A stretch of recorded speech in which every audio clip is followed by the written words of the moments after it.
Bonjour Franck. Bonjour. Tu nous as accueillis donc sur le site de Château-sur-Epte pour un épisode de l'errance médiévale. Donc j'aimerais que tu me dises comment c'était venu cette passion pour le domaine médiéval et comment tu as créé ton association et comment vous êtes venu sur le site. Voilà. Tout à fait. Alors déjà, bienvenue au château, qu'on appelle le Châteauneuf-sur-Epte, et dans lequel on a eu pas mal de révélations dans ton épisode, notamment sur des sévices envers les poules. Ouais, Voilà, donc exactement, voilà. Vous y reviendrez. Au lieu de la zoophilie, ouais. Ouais, moi je vais entendre la suite. Ouais. Alors il faut savoir que donc, à Châteauneuf-sur-Epte, qu'on est en train de restaurer, ce qui se passe, c'est que c'est un lieu médiéval millénaire qu'on a, nous, appris à connaître petit à petit. On est tombé dessus un petit peu par hasard. On était déjà constitué en association historique. Donc on était des passionnés d'histoire. Et l'un de nos membres se disait, si on poussait la chose jusqu'à recréer une sorte de petit musée. Donc un petit musée, 10e, 11e siècle, plutôt fin 11e siècle, avec une belle mode castrale comme les Normands savaient le faire. On est en Normandie ici, il faut le dire. Ouais. Et donc on a commencé de chercher un petit terrain où on pouvait installer notre propre mode castrale. Et ce faisant, on a découvert ce château. Qui était déjà debout pour ce qu'il en reste, puisqu'il a été beaucoup endommagé. Et on a eu un coup de cœur quand on a découvert le château. C'était un sentiment qui était partagé.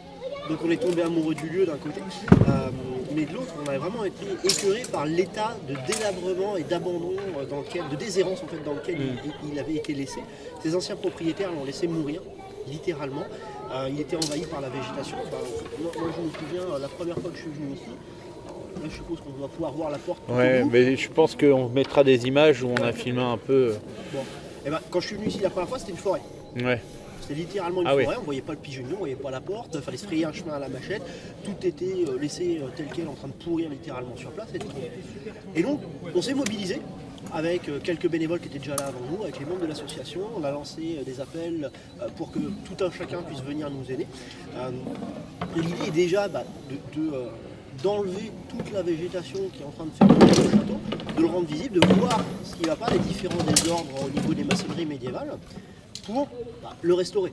Déjà, on fait en sorte d'arrêter le délabrement. Ce qui tombe, on le stabilise et on commence éventuellement à restaurer tout ça.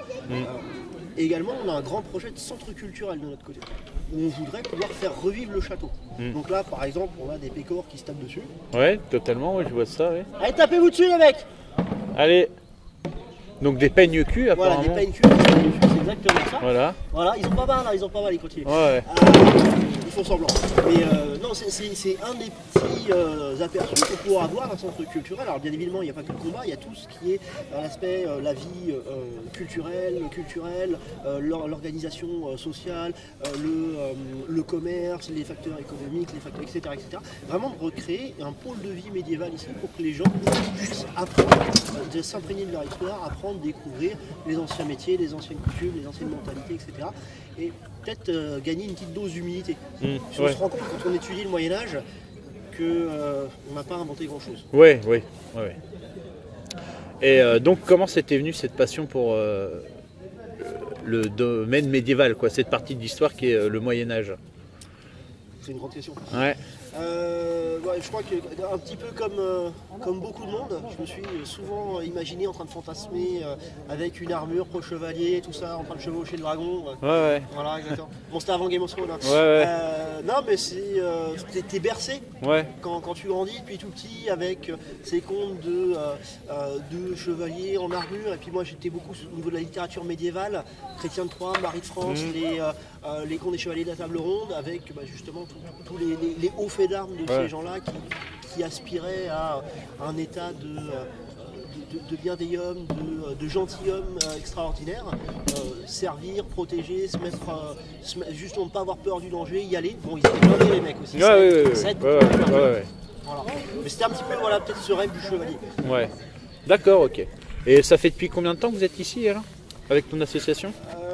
Ça fait un peu plus de 3 ans aujourd'hui, ça va faire la 4e année qu'on est ici. On a encore énormément de travail et on a besoin d'aide.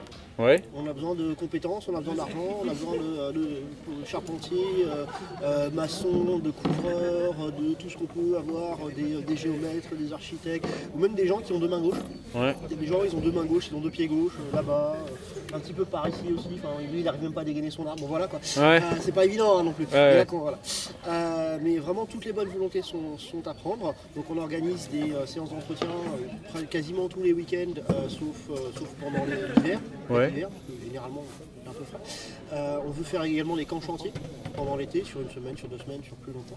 Et donc, on recherche des gens qui sachent ou pas travailler, des profils autonomes, ça c'est très recherché, des gens qui peuvent encadrer également. Et aussi la scène, c'est important, donner des sous pour le château, il faut donner des sous pour le château. Là, voilà, on a de grands projets pour ce château-là, mais il y a énormément à faire, il y a beaucoup de choses qui sont en train de tomber, et on est une petite association.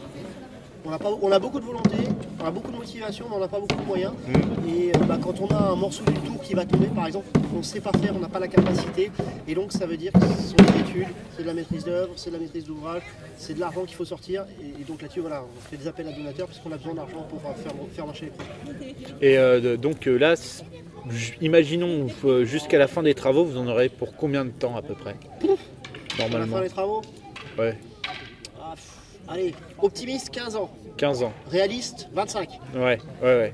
Pessimiste, je suis mort avant. Ouais. Voilà, ouais, donc ok. Donc, de toute façon, on va mettre un lien en dessous si vous voulez venir ou contacter Franck. On mettra ton adresse mail et voilà. Et donc ton association s'appelle Héritage historique. Héritage historique. Donc on mettra son adresse mail et vous pourrez le contacter si jamais vous êtes intéressé. Ils ont besoin de main d'œuvre, de gens plein de bonne volonté. Et voilà, ça serait bien que vous nous aidiez parce que c'est un joli site. Et ça serait bien qu'il survive aux méandres du temps. C'est ça. Voilà. Bah merci Franck. Ouais, je t'en prie.